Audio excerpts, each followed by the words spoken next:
বাংলা থেকে পুশব্যাক সীমান্তের ওপারে বিজেপির সঙ্গে বাঁশ লাঠি হাতে পাহারায় বাংলাদেশি গ্রামবাসীরা। নতুন করে উত্তপ্ত নদিয়ার সীমান্তবর্তী এলাকা। রাজ্যে পালাবদলের পর নতুন বিজেপি সরকার অনুপ্রবেশকারীদের বাংলাদেশে পাঠানোর সিদ্ধান্ত নিয়েছে।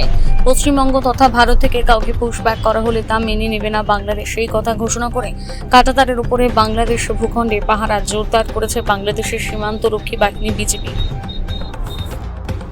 রাতভর তাদের সঙ্গে পাহারা দিলেন বাংলাদেশের সীমান্ত সংলগ্ন বিভিন্ন গ্রামের বাসিন্দারা। সেই সঙ্গে চলছে মাইকিং প্রচার।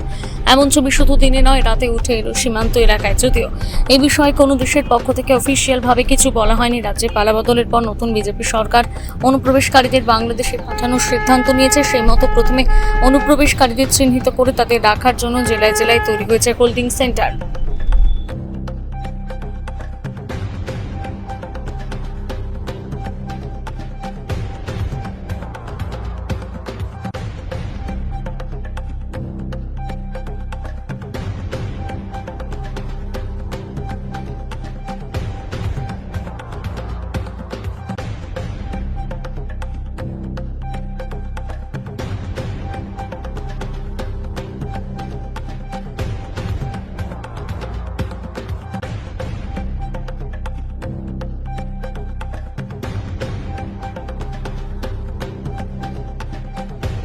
আপনার তার কাটার ওপারে তো জমি আছে, আপনি তো প্রতিদিন আপনার স্বামীর খাবার দিতে যান।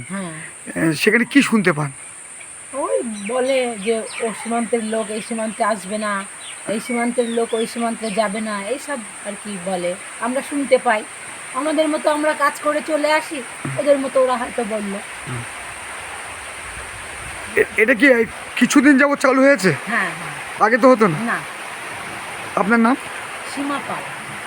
বলছি, আপনারা এই তার কাটার ওপারে চাষ করতে যাচ্ছেন, ওপারে কি মাইকে কি বলছে বা কি চলছে ওপারে?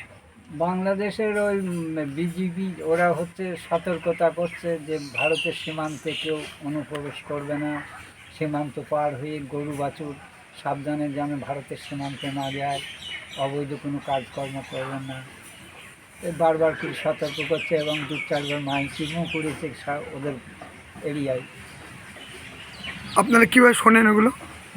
মাইকের দ্বারাই শোনে, যাতায়াতের মধ্যে। আপনি ওপারে যান তার কাটার ওপারে? হ্যাঁ, তার কি করতে যান ওপারে? ও তার কাটার ওপাশে চাষের জমি আছে, চাষ আবাদ করি। আর পাশাপাশি বলছি, আগের সরকারের আমলে বাংলাদেশিদেরকে ফেরত না পাঠানো হলো, এই বর্তমান সরকার আসার পর ফেরত পাঠাচ্ছে বাংলাদেশিদের, অবৈধ বাংলাদেশিদের। এর ফলে কি হচ্ছে বলে মনে হয়? সীমান্তে এরকম উত্তেজনা কেন পরিস্থিতির সৃষ্টি হচ্ছে?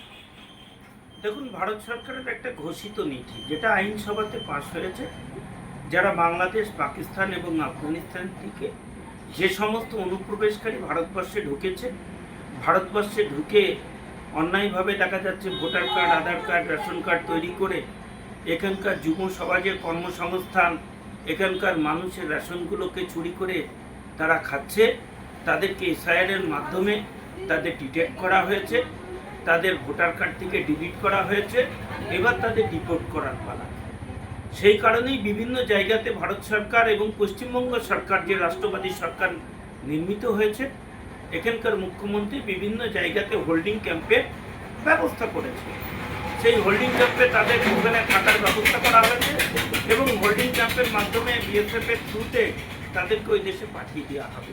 তাদেরকে এখানে জামাই আদরে রেখে তাদেরকে আমাদের ট্যাক্সের পয়সায় ভাত, রুটি, চাল, ডাল, ওষুধপত্র খাওয়ানোর মতো সমর্থ পশ্চিমবঙ্গ সরকার তথা ভারতবর্ষ সরকারের নাই।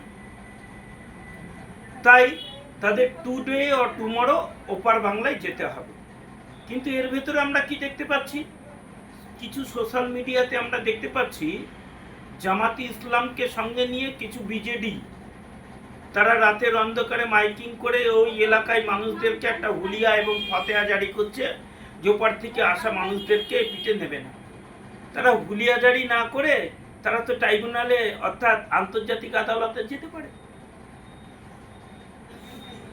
সরকারের এগেন্স্টে যেতে পারে, সেগুলো করছে না। আসল কথা, পূর্বতন সরকার যে ছিল, বর্তমান যে রাষ্ট্রবাদী এবং জাতীয়তাবাদী যে সরকার আমাদের পশ্চিমবঙ্গে ক্ষমতায় এসেছে, তারা এইগুলোকে ডিটেক্ট করেছে। তার কারণ এই মানুষগুলো ওপার বাংলায় এই যে জামাতি ইসলামের সদস্য, তারা এপার বাংলায় এসে এখানকার ডেমোগ্রাফিক্যাল চেঞ্জ তৈরি করে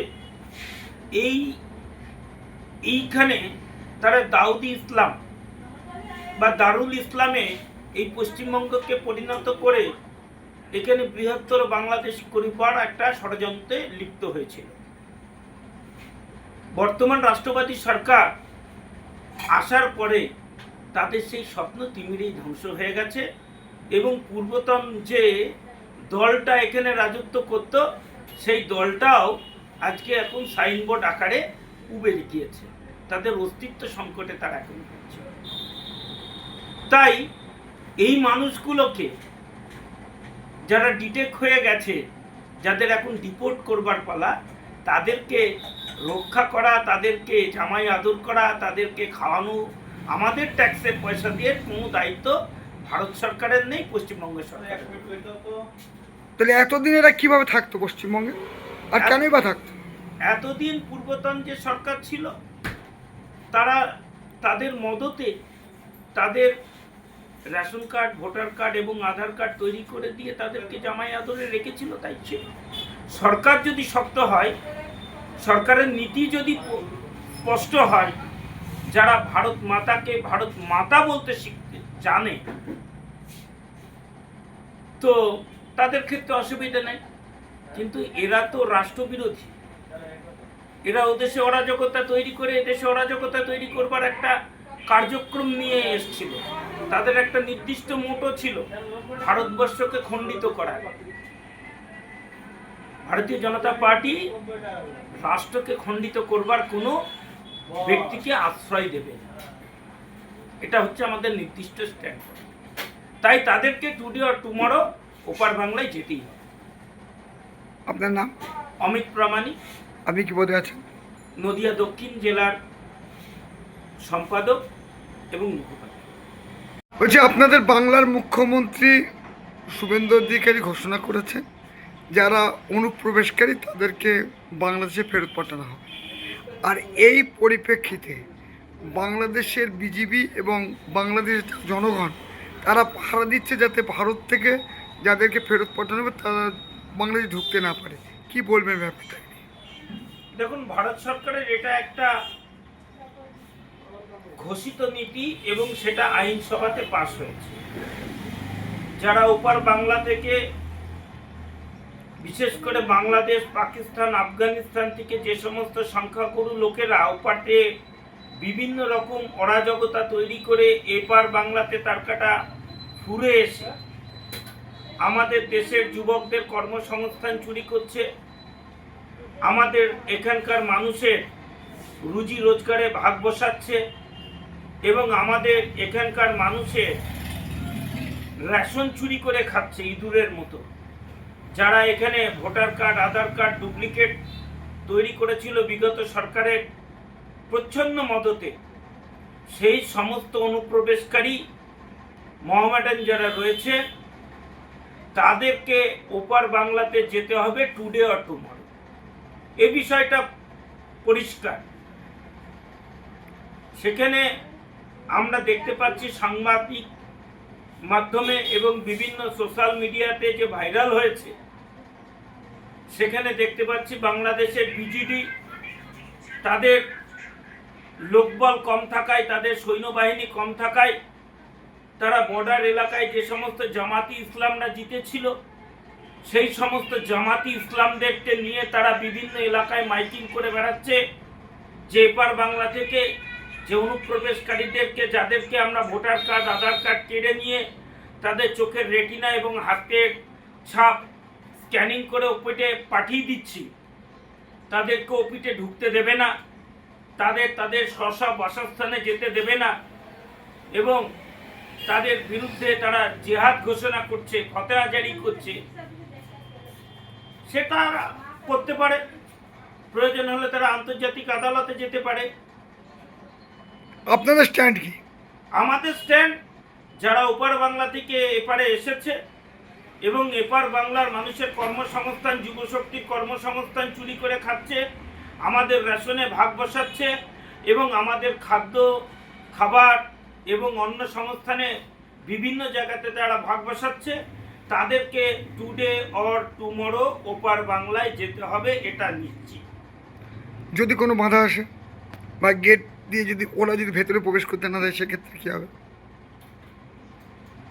ইন্ডিয়া গভর্নমেন্ট ওপিটে পাঠিয়ে দেবে বিজেডির সঙ্গে মিটিং করে, তারপরে যেটা হবে সেটা পরে দেখা যাবে।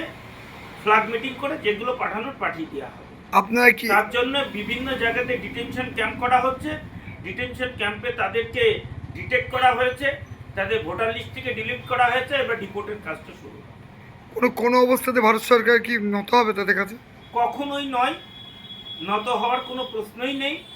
প্রয়োজন হলে বাংলাদেশ সরকার তারা যাক আন্তর্জাতিক আদালতে, সেখান থেকে তারা স্টে নিয়ে আসুক বা রায় নিয়ে আসুক। আপনার বিষয়ে এই বিষয়ে আমরা সর্বদাই এককাট্টা এবং একমত। আপনার নাম? অমিত পরমাণু, আপনি কি আমি ভারতীয় জনতা পার্টির মুখপাত্র এবং আপনারা তার কাটার ওপারের যে জমি রয়েছে চাষ করতে গেলে কি অসুবিধা হচ্ছে আপনাদের? তাহলে আপনার কিছু চার্জ যায় না, এখানে সেই আইডেন্টি কার্ড, ফটো করিয়ে বা ক্যাম্পে নিচ্ছে হবে, মেম্বারের নিচ্ছে হবে, প্রধানের নিচ্ছে হবে। আমাদের সম্পত্তি আমরা তারা এসে ভোটাভার দিকে মাল নিচ্ছে দিয়ে যাচ্ছে। যে কোনো যাত্রা সমস্ত কি দেখছি তোমরা আমাদের গুলি করো। মানে বাংলাদেশের লোকেরা চলে আসছে, হ্যাঁ ওরা কি আসে? আমাদের, হ্যাঁ ওরা কি নিয়ে যায়? ওরা এখানে যায়, মালপাল নিয়ে যায়, আর আপনার ফোনের দিকে দেখায়। আর আমাদের খালি গেলে ঘরে ওই দেখলো আর এরকম করে মনে হয় আমাদের কালকে না পড়লি একটা ওইরকম করি মেরিয়ে দেবে। তারপর স্যালেন্ডার হেলি যখনই চলে যে অমুক এই যে নাম কি গেল তখন তো বলছি ওপারে মাইকে কি প্রচার করে বলছে আপনাদের? ও পাটে মাইকে কি বলছে যে লোকজন ঢোকানো ও পারে ওরা প্রথম বললে যে ও পারে করলে যাবা না, তার কাছে করলে ওরা পুলিশই বলেছে ওরা মাইকে ওই মেম্বার। খারাপ কোন দেশের ওটা? ওরা বাংলাদেশ। কি বলছে? বলছে তার কারোর দিকে যাবে না, গেলে পর অসুবিধার সাথে মনে মনে এটা প্রচার করে তপারা কি করি না কিছু যাবো অতটা আমার শুনি যেটা শুনি। মানে আপনারা মাইকে শুনতে পেয়েছে? হ্যাঁ। আপনার নাম? আমার নাম হরি বৈরাগী, বাড়ি? কুটিহাট।